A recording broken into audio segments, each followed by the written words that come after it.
And have no fellowship with the unfruitful works of darkness, but rather expose them.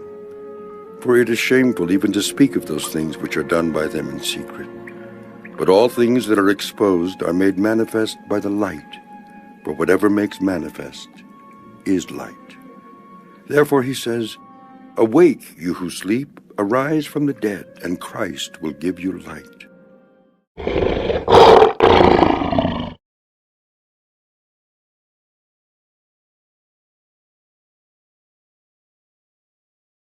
2020 has been a year of prophecy and major changes in the earth. I've not yet found a video that really sums up all of what is taking place. If you watch all the way through to the end, you will see how all of the puzzle pieces come together. With all the confusion, it can be hard to fully understand what exactly is going on. Things are not going to, simply go back to normal. This event really is a catalyst for a chain of events that are about to occur. I strongly believe that we are going to be the generation that sees the return of Christ and the fulfillment of prophetic word. Maybe you're watching this video and you're like, okay, whatever, get to the conspiracy stuff. And that's fine, we will get there, but we also need to look at how all of this is tying in together. You cannot see the full picture if you're only looking through one lens. You're going to need both lenses to see clearly. And in this case, you need the prophetic words found in scripture and knowledge of events taking place in the world. So in order to break this down in the easiest possible way, we have to ask who, what, where, when, why, and how.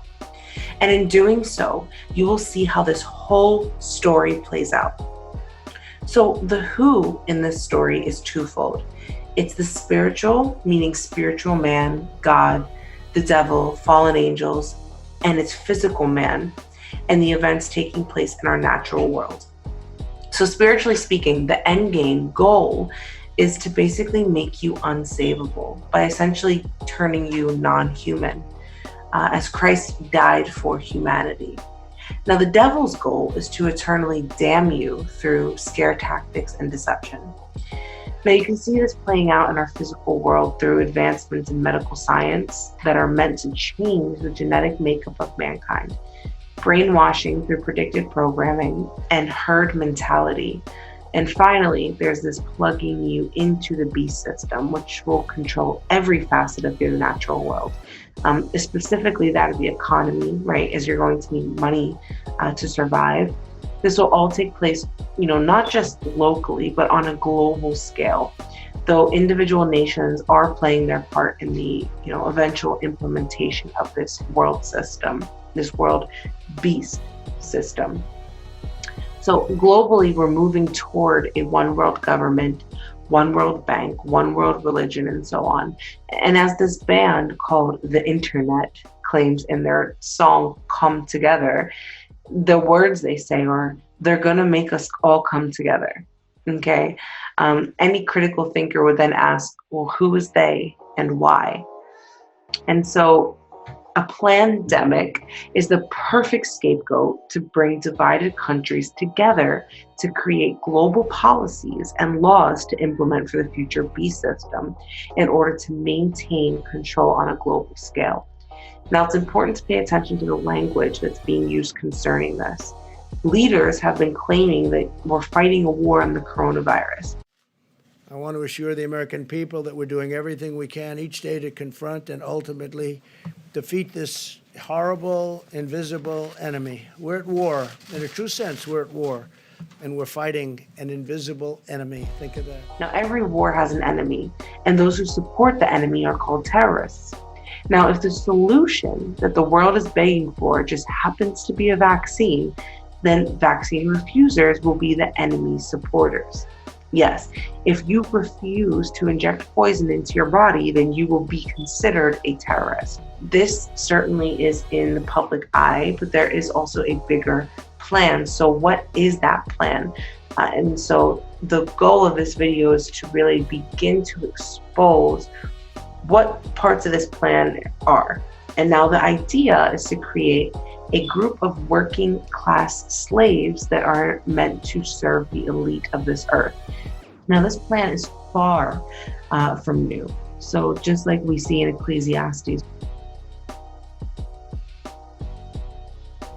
That which has been is what will be. That which is done is what will be done. And there is nothing new under the sun.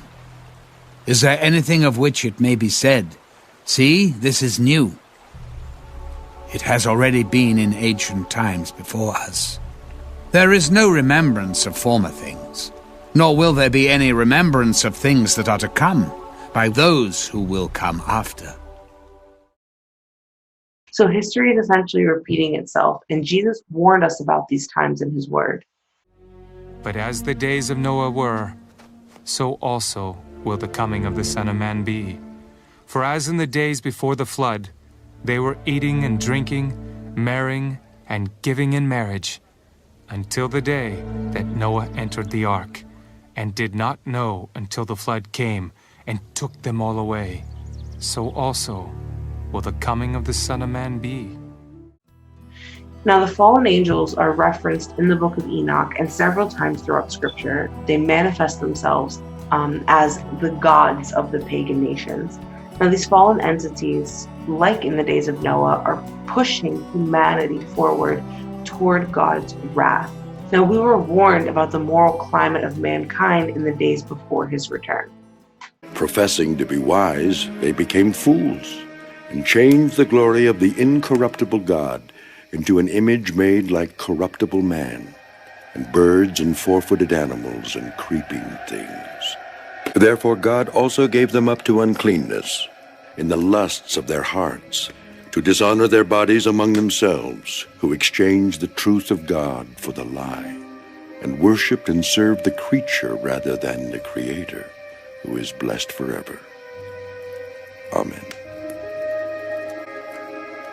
For this reason, God gave them up to vile passions.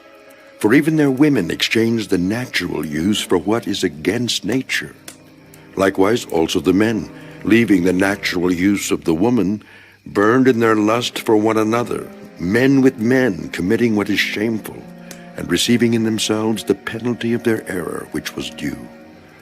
And even as they did not like to retain God in their knowledge, God gave them over to a debased mind, to do those things which are not fitting, being filled with all unrighteousness, sexual immorality, wickedness, covetousness, maliciousness, full of envy, murder, strife, deceit, evil-mindedness. They are whisperers, backbiters, haters of God, violent, proud, boasters, inventors of evil things, disobedient to parents, undiscerning, untrustworthy, unloving, unforgiving, unmerciful. Now, it is the depravity of humanity that the fallen ones desire to create an army of slaves that will serve the gods. Now, when writing my master's thesis paper, I read through various creation accounts. The pagan texts were all the same, in that mankind was created to serve the gods. The research points to a startling difference in who the God of the Bible is and who these false copycat gods are. But where are these fallen ones? Well, they're in plain sight. They manifest themselves in the one place that their desire to be worshipped can be fulfilled, and they have planted themselves to be worshipped in our physical world, right in Hollywood. Now, covens in secret societies have allowed for the fallen ones to influence the minds of humanity, turning their hearts away from the Creator. This is done through television, right? Programming. So think about the words here. Television programming. You are being programmed through various channels on a television.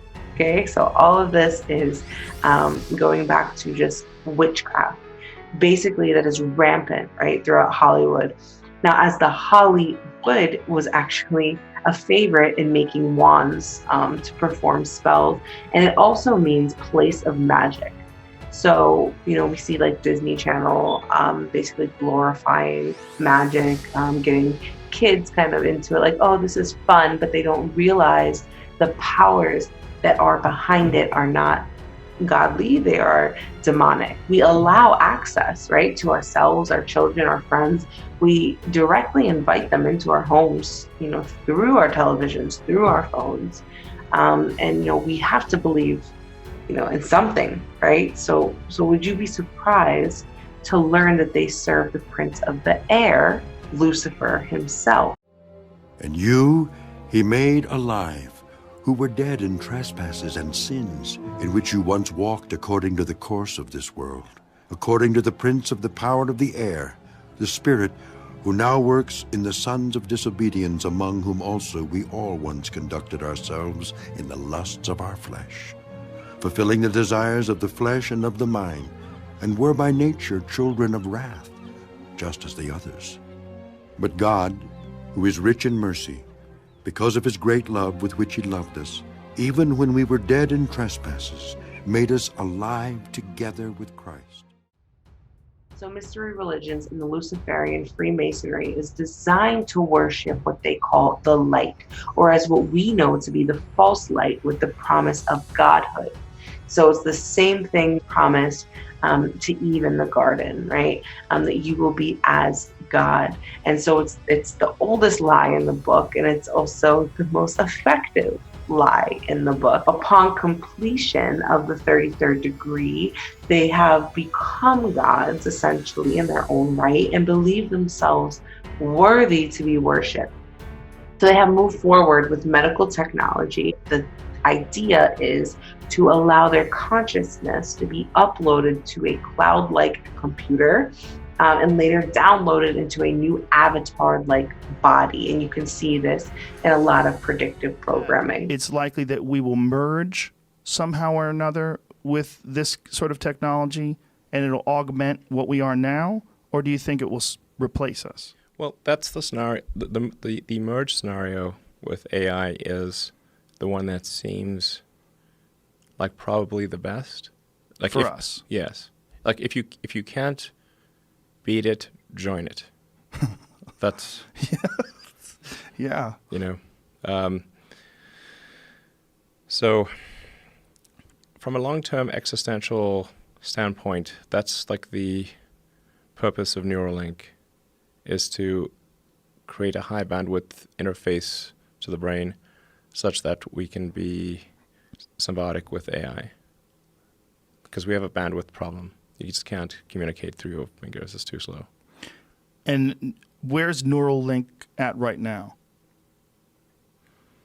I think we'll have something interesting to announce in a few months. That's at least an order of magnitude better than anything else. Probably, I think better than probably anyone thinks is possible. How much can you talk about that right now?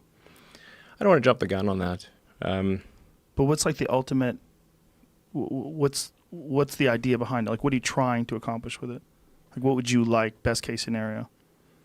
I think best case scenario, we effectively merge with AI, where AI serves as a tertiary cognition layer, where we've got the limbic system, kind of the primitive brain essentially. You've got the cortex. So you're currently in a symbiotic relationship. Your cortex and limbic system are in a symbiotic relationship. And generally people like their cortex and they like their limbic system. I haven't met anyone who wants to delete their limbic system or delete their cortex. Now, if we can have a third layer, which is the AI extension of yourself, that is also symbiotic.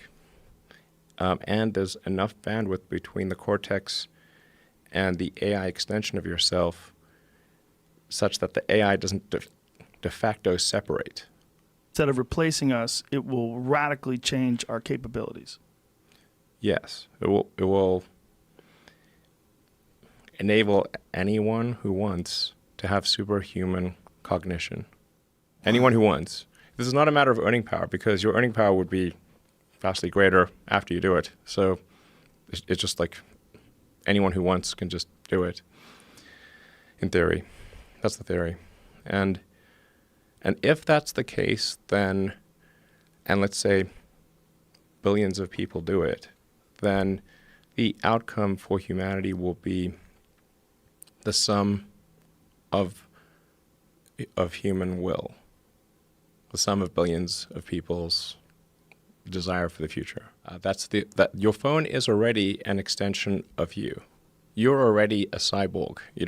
Most people don't realize they are already a cyborg. That phone is an extension of yourself.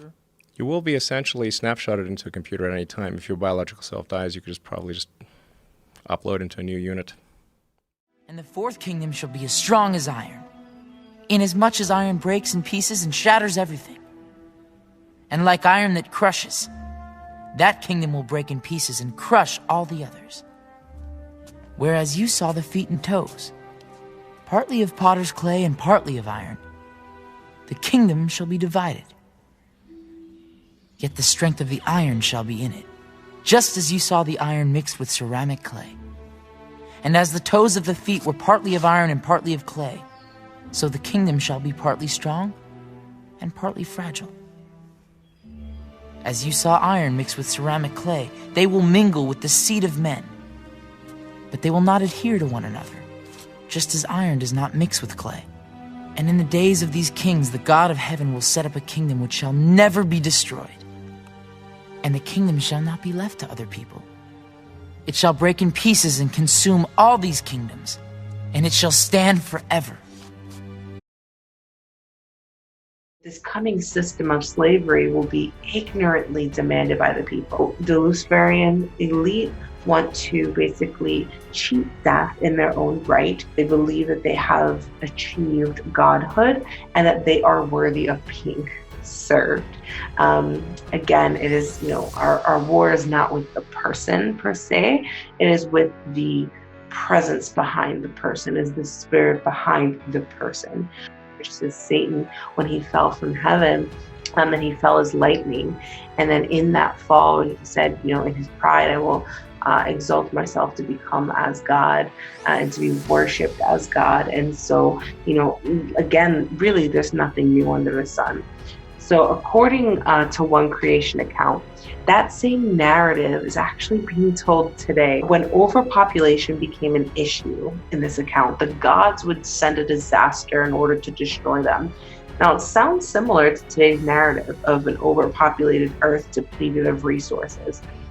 This is a huge lie, okay? God has given us all that we need, and the earth is incredibly amazing in what it can naturally produce.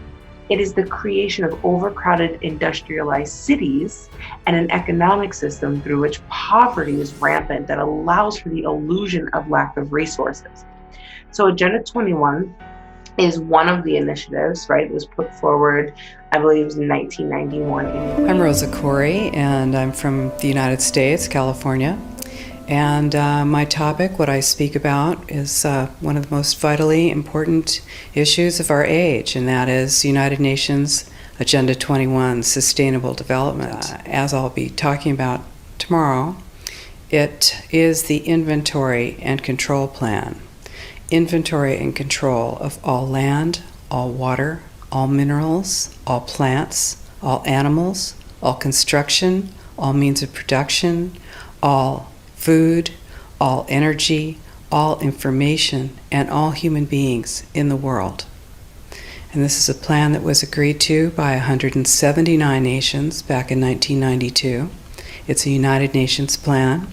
It's called the Agenda for the 21st Century. And so many of us around the world think that, sustainable development, it just sounds so great.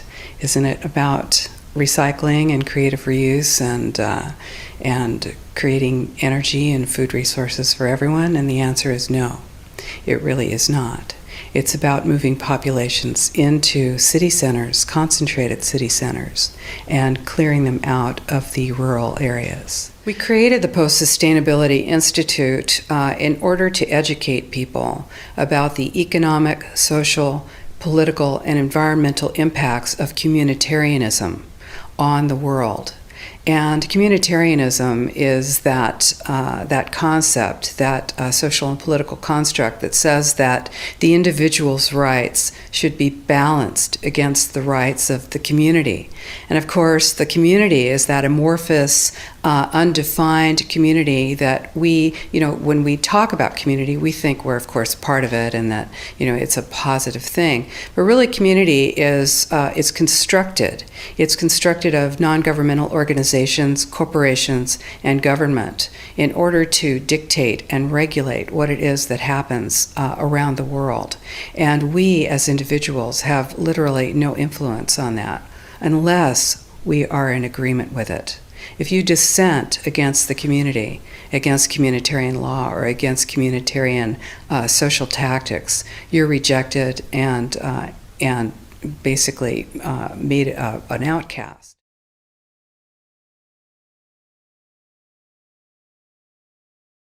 Well, it's wonderful to be here today. My name is Judy A. Mikovits. I'm a PhD biochemist and molecular biologist, have done cancer research largely at the National Cancer Institute in Frederick, Maryland, since 1980. I started working as a natural products chemist and a protein chemist in fermentation chemistry, and my job was to make the first interferon alpha, the first immune therapy that actually went into people to cure cancer when we discovered how powerful interferons were for the magic bullet against cancer. So the Time magazine in March 31st, 1980, when I was a senior in college at University of Virginia, was the big if. And there was a droplet, and it was interferon. And I said, that's what I'm going to do. So we first started working with the first human retroviruses. Those are retroviruses like HIV. So we were among the first people to begin recognizing that when the young men were getting sick with all of these opportunistic infections, it used to be called gay-related immune deficiency GRID, and we isolated the virus, HIV, and pretty well changed the world with our research. My PhD thesis was actually shifted the paradigm. So at the time we thought that a type of T cell was the problem in the disease, and that was the T cell that was being killed, but it wasn't being killed by the virus.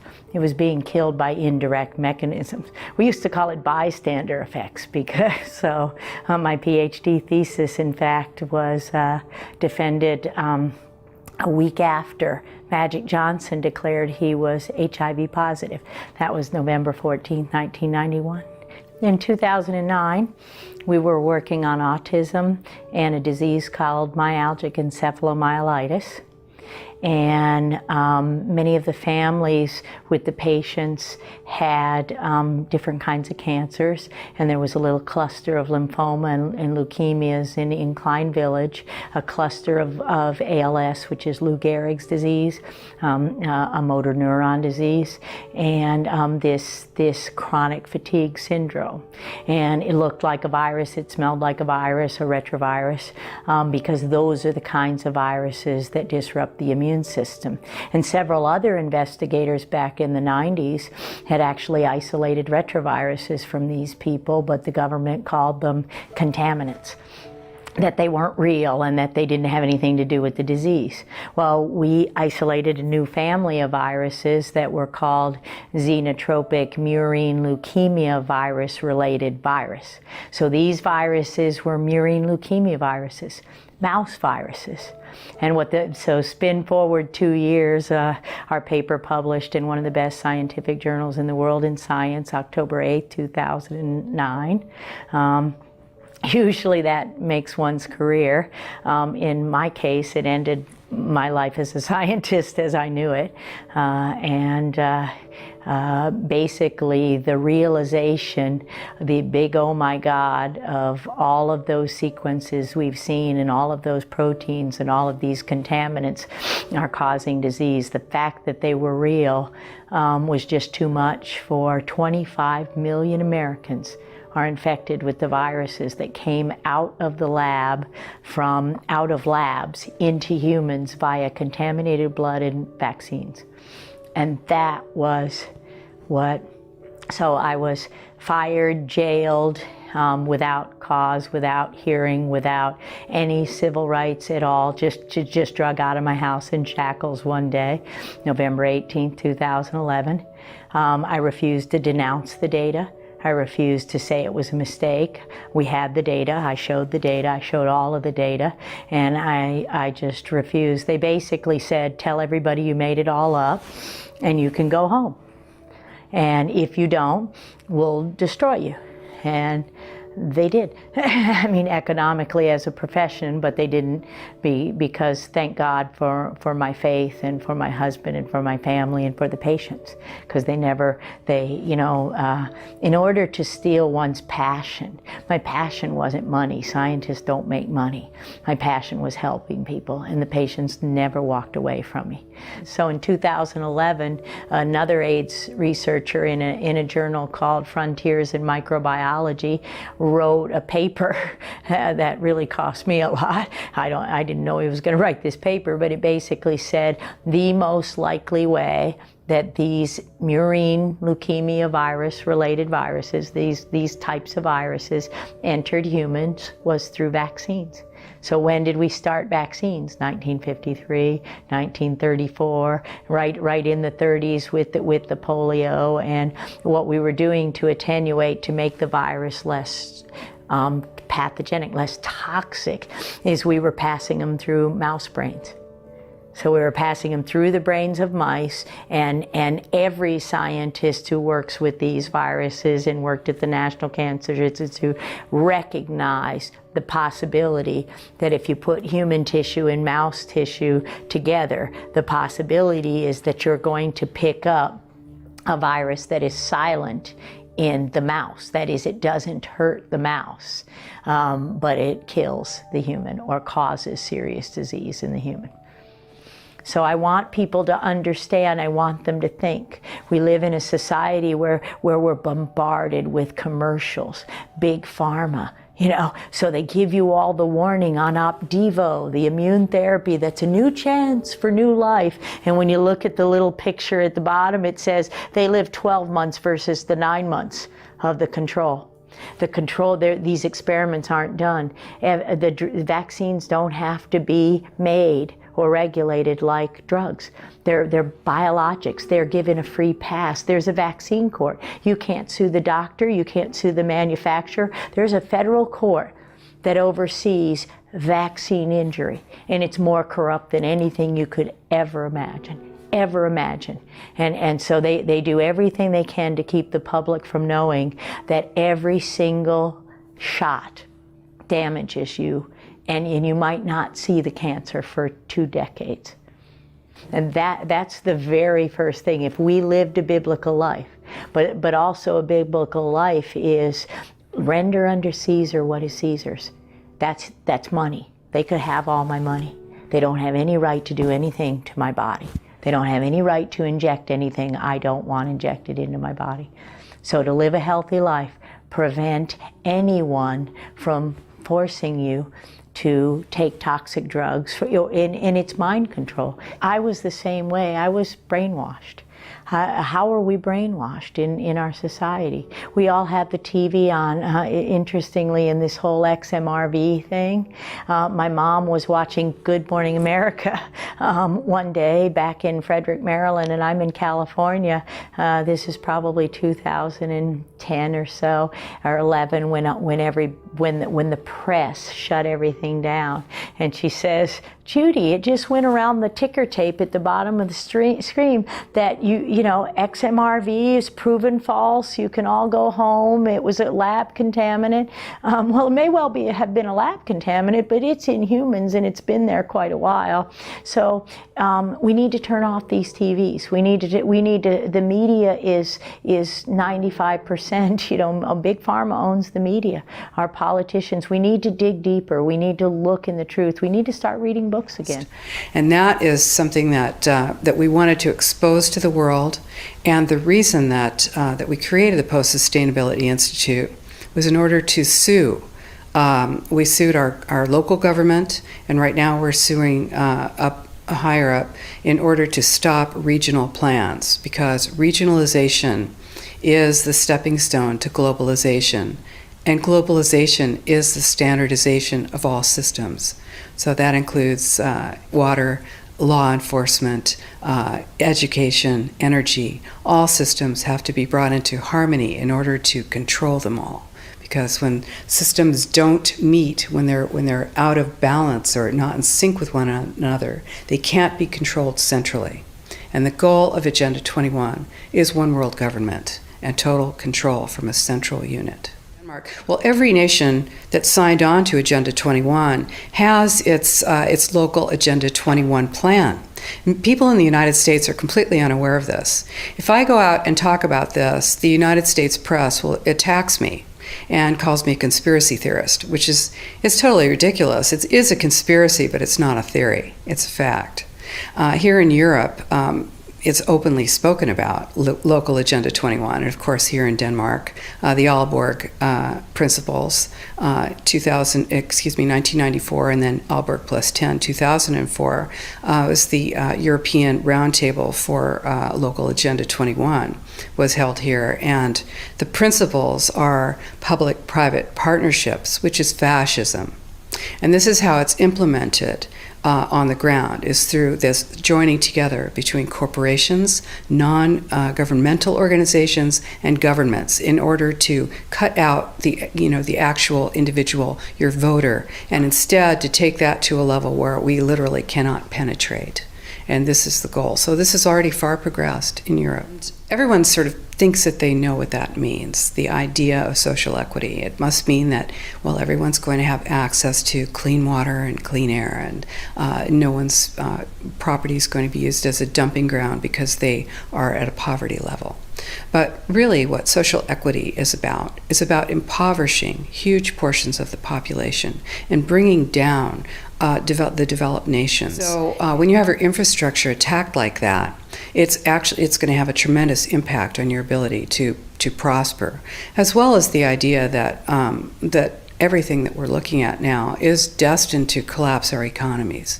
Because the idea, this is a corporatocracy. It's a totalitarian state being developed right now all over the world. And what major corporations want in this fascist development is to be able to have full movement of workers without borders or boundaries, to be able to move their goods through without regulations, and to reduce wages. And so this is the goal. So this is what you find with social equity. The spread of the coronavirus has pushed the pause button on one of the world's biggest economic powerhouses. We're coming on the air at this hour with breaking news there. Wall Street ending one of the worst weeks of trading since the financial crisis in 2008.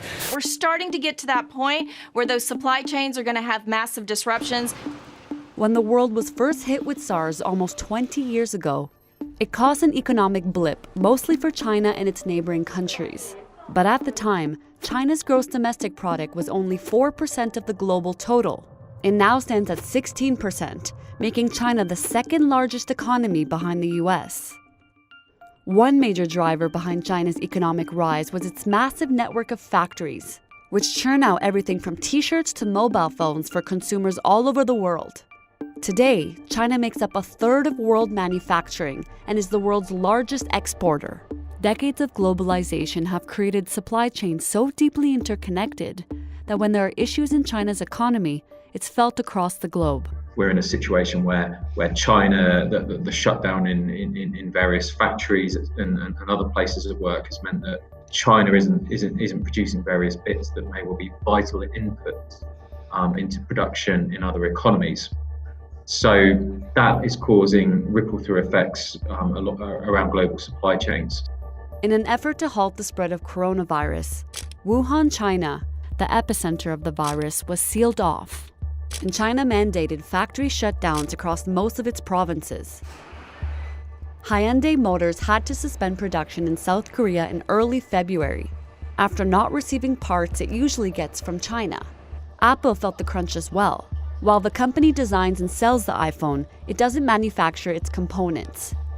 It relies on a complex web of facilities throughout the world to source its parts, with a heavy reliance on China. Due to the coronavirus impact, Apple has warned that sales are expected to fall short of target since fewer iPhones will be available for sale. While these are some high-profile cases, the hysteria around coronavirus has made investors nervous. The last week of February saw the US stock market suffer its worst week since the global financial crisis of 2008. The US and the Canadian central banks have slashed interest rates by 0.5 percentage point in response to mounting economic concerns. And the Organization for Economic Cooperation and Development said global growth could be cut in half to 1.5% in 2020 if the virus continues to spread. But as of now, the spread of the coronavirus is too unpredictable. Economists say for a recession to happen, the coronavirus would have to reach pandemic levels. Whether or not that happens is still unknown. What we are wrestling with is uncertainty, and that defines our projections, which at this point lead us to state that global growth in 2020 will dip below its last year's levels, but how far it will fall and how long the impact would be is still difficult to predict. So how the coronavirus will truly impact the world economy will heavily depend not only on its severity or duration, but also on whether consumers start to change their spending behaviors based on that fear. That's code for social equity for this movement and reduction of the population.